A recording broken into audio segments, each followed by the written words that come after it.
Greetings, viewers, and thanks for joining me in the shop this morning. Got the coolant draining out of the radiator. This radiator has turned brown. It's no longer the nice black plastic that it came. You can see cracks. Hope that shows some pretty crazy cracks in the plastic down along the bottom there in this area right in here. I mean, those are big old cracks. That's not leaking, that's just where I drip fluid film on the truck. But anyway, when your radiator gets that old and crusty, it can blow the tank or cause the transmission cooler that's in the bottom to leak. You don't want to have that. This is a pretty easy job to do. There's 4 bolts, one there, one down there on your fan shroud. Oops, sorry, down there lower, the lower one. You can take the fan shroud off, there's 2 on the other side, and slide it back. Take the hoses off, take those tranny cooler lines loose, and then it's just 4 bolts out here. One down there, and one back there. And you can pull the radiator out the top, put the new one in, hook your hoses, hook your tranny cooler lines back up, and bolt your shroud back on.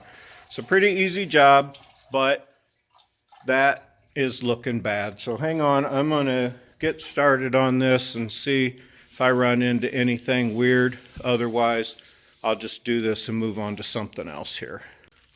Okay, viewers, I'm back. The radiator swap went really easy. Make sure you put a new cap on when you put your new radiator on. I just, like I said, unbolted the shroud, slid it back, undid the hoses, and put it right back on, run it up to temp. Yeah, and check your coolant, make sure it's full. I always like to check it 2 or 3 times in the week after I do it.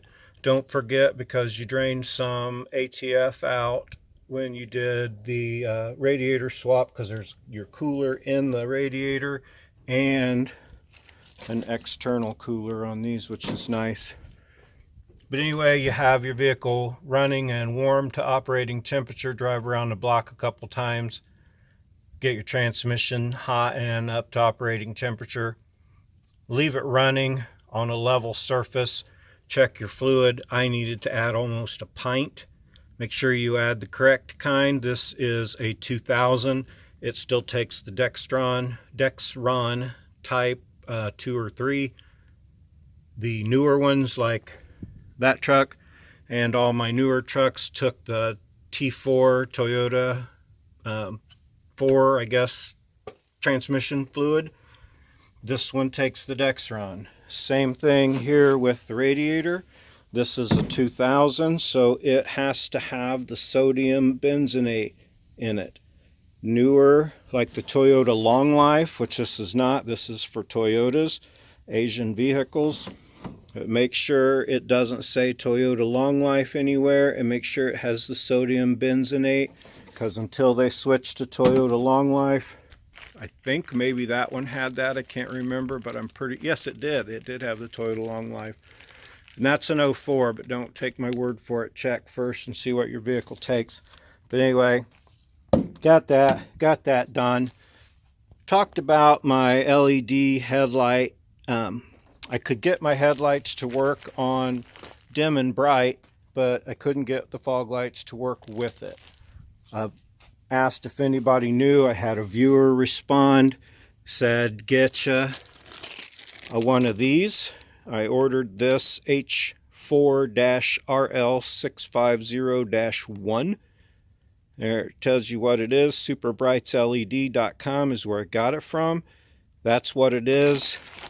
I plugged it in. It's got little heat sinks on it. I don't know how hot it gets, but I plugged it in, laid it over there.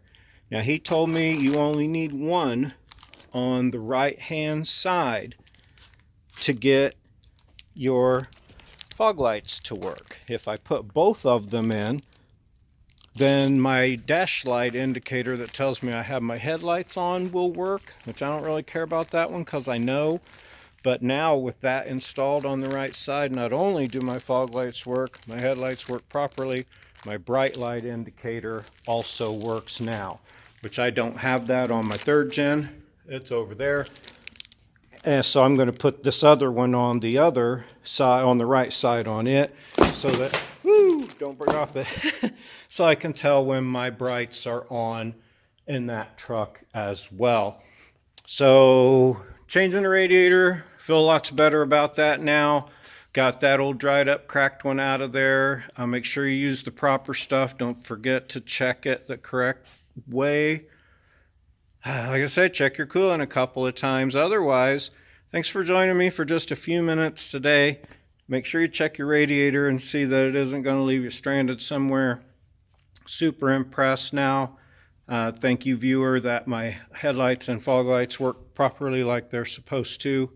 Appreciate y'all tuning in. Like and subscribe and check links. Have a great day.